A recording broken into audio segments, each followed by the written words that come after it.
bringing you the news and information you need from the people making a difference. This is Comcast Newsmakers. And welcome to Comcast Newsmakers. I'm Sabrina Register. We are here at Olympic Sculpture Park down along the Seattle waterfront, and I am joined by John Cook today, executive editor of Tech Flash. Thanks for being here.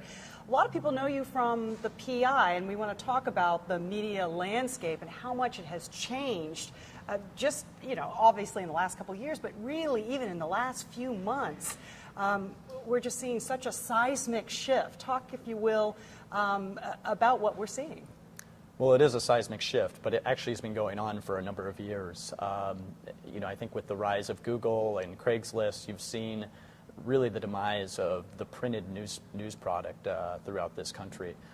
It's sad to see. At the same time, if you don't I think the lesson here is if you don't innovate, you get destroyed.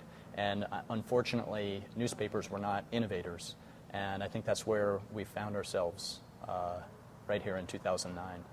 And so let's talk also about the economy, because obviously all of this is affected by economy, but as you said, this is happening for a number of years. People's habits are changing. People now get their news online versus the traditional way. But the economy certainly has played a part in speeding up what's happened with the PI and with other media companies. That's correct. I mean, they're not immune, and the advertising budgets are shrinking. And they're especially shrinking for printed product where you can't target your audience as well as you can online. I mean, you're seeing, even though ad dollars are shrinking online, that share of the market is increasing. So we're seeing a definite shift to online media. And how are they, for those who don't know, how is it working as far as online media? It's very few people compared to what the PI or the Times or who have you operates. You're very few people, very cheaply. Talk about how it's done. Well, that is the model, is that you have a very lean operation. For a company the size of the PI, it would be maybe 10 or 12 employees running the online operation there. There are some comparable examples here in town of content companies that are all online that have editorial staffs of 6 people that have twice as many page views as the PI does. So it'll be interesting to see how it all works out. And it's done cheaply, but as we said, not with a lot of people. So a lot of people aren't, if they're losing their jobs one place, it's hard to find work if you're in the media industry because they're employing very few people. That's true. I wish I had a solution to it. I mean, I think what we're trying to do is maybe one solution at Tech Flash, which is just become more entrepreneurial, have a very defined beat around what you cover, and in our case, it's the tech community, and really try to focus heavily on that niche. That's the bet we're placing, is that people are going to gravitate to media that is very targeted and very directed towards their interests.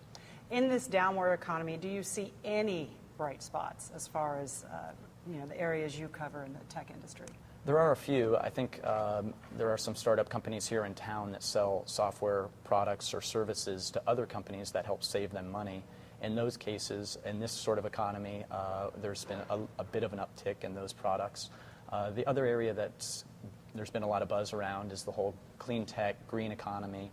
And with the Obama administration coming in, I think there's been some new energy that's been thrust into that and some hope there.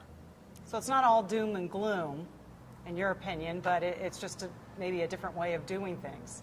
Well, there's a lot of doom and gloom out there. I'm not gonna sit here and lie to you.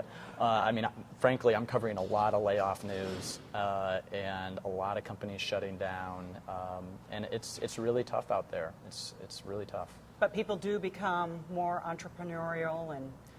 Well, that's the hope. I mean, I think what happened, at least a lot of people say what happened, I wasn't here at the time, but when the Boeing bust occurred in the 70s, the concept was, a lot of those people came out of Boeing and started new companies because they were forced to. And I think you're seeing that to some degree now as well. I've seen a lot of entrepreneurial ventures that have started.